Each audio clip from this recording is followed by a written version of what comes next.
The Crusades were a series of religious wars. They lasted for centuries. They pitted Christians against Muslims. The main goal was control of the Holy Land. This region held Jerusalem. Jerusalem is a sacred city for Christians, Muslims, and Jews. The Crusades began in the 11th century. They continued in various forms until the 13th century. These wars had a profound impact. They shaped the destinies of Europe and the Middle East. In 1095, Pope Urban II issued a call for a holy war. This momentous event took place at the Council of Clermont, where he delivered a passionate speech that would change the course of history. He wanted to reclaim Jerusalem from Muslim rule.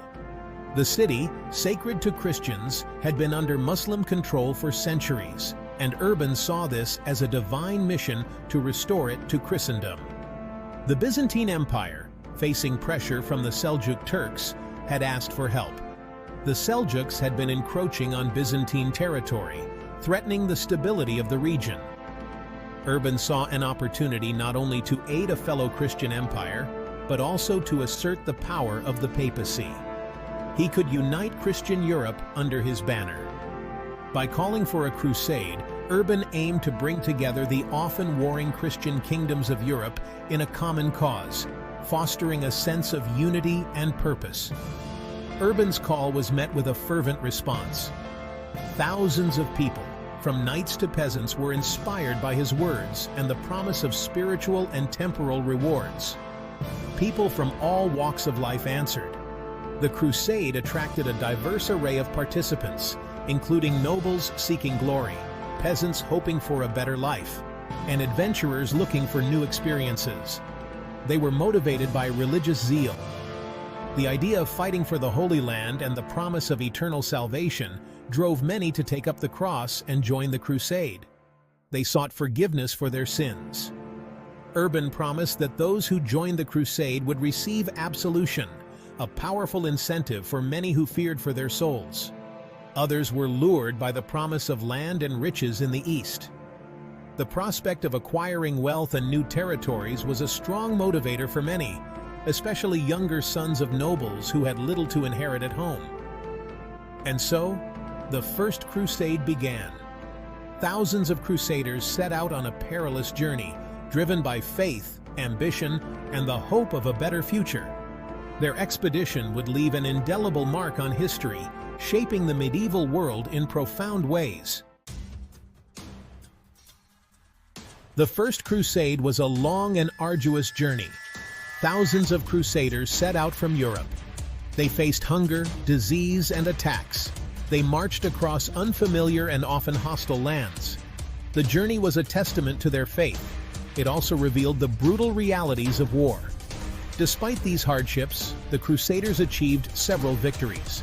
They besieged and captured important cities.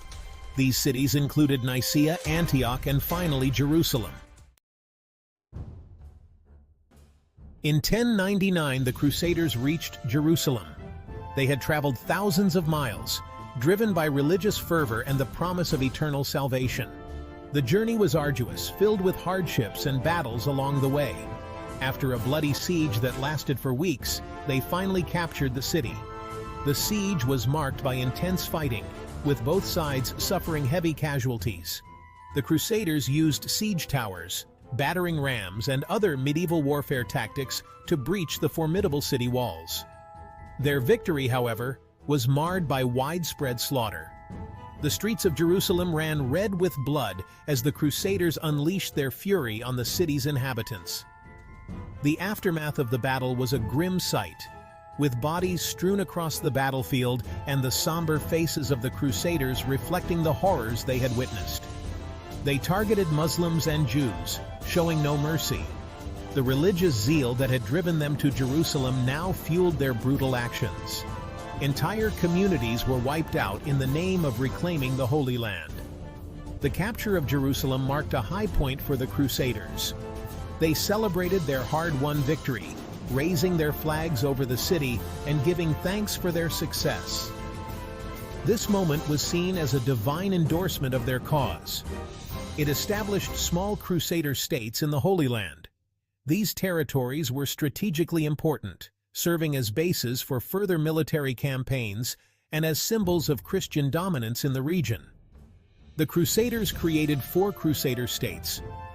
These new political entities were governed by leaders who had proven themselves in battle, and they worked to establish control over their new lands. These states were the Kingdom of Jerusalem, the County of Tripoli, the County of Edessa, and the Principality of Antioch. Each state had its own unique challenges and opportunities, but all were united by their common goal of maintaining Christian control over the Holy Land. The establishment of these states marked a new chapter in the history of the Crusades, one that would see further conflicts and alliances as the Crusaders sought to defend and expand their territories in the Holy Land. The success of the First Crusade was short-lived. Though the Crusaders had managed to capture Jerusalem and establish several Crusader states, their hold on these territories was tenuous at best. Over time, Muslim forces, under the leadership of various capable generals, gradually retook territory. The initial fervor and momentum of the Crusaders began to wane as they faced fierce resistance. This led to a series of subsequent crusades, each with the aim of reclaiming lost ground and reinforcing the Crusader states. These campaigns were marked by their own unique challenges and outcomes. The primary goal of these crusades was to reinforce the Crusader states and ensure their survival against the encroaching Muslim forces. However, the reality on the ground was far more complex. The Second Crusade was launched in response to the fall of the County of Edessa, one of the first Crusader states to be established, and also the first to fall. This loss was a significant blow to the Crusader cause. It was led by European monarchs, including King Louis VII of France and Emperor Conrad III of Germany. Their involvement brought a sense of urgency and importance to the campaign. Despite their efforts, the Second Crusade ended in failure. The Crusader forces were unable to achieve their objectives, and their defeat only served to embolden their enemies. The Third Crusade was a more significant endeavor, marked by the involvement of some of the most iconic figures of the medieval period. This crusade aimed to reclaim Jerusalem, which had fallen to Saladin in 1187. It was led by legendary figures like Richard the Lionheart of England and Saladin, the Muslim Sultan.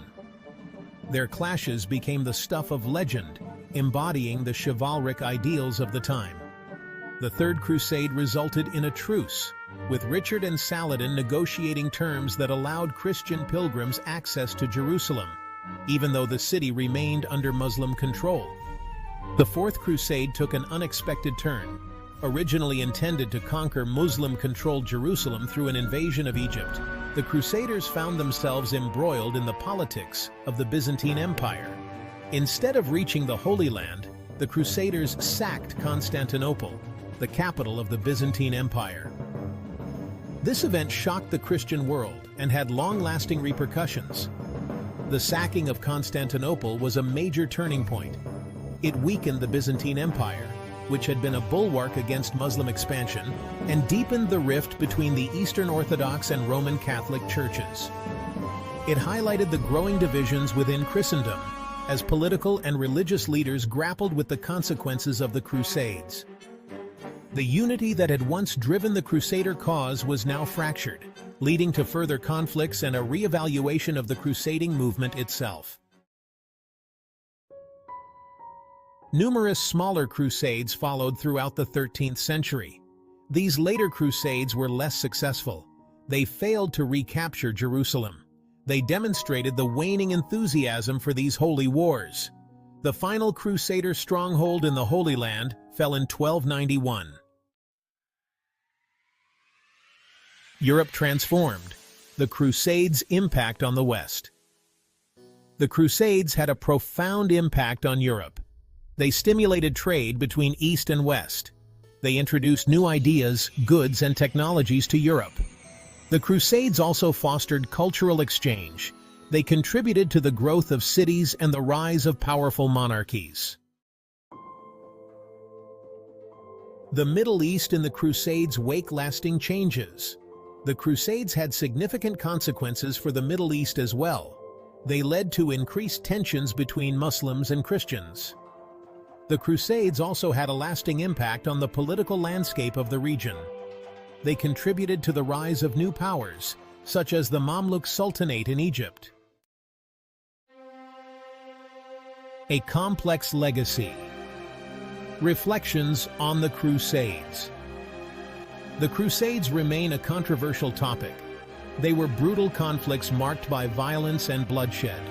They were driven by religious fervor and a thirst for power and wealth.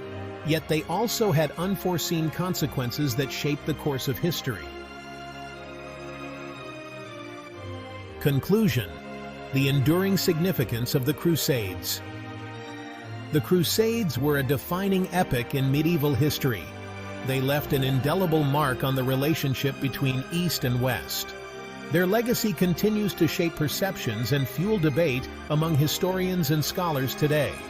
Understanding the Crusades is crucial to comprehending the complexities of the medieval world and its lasting impact on our own.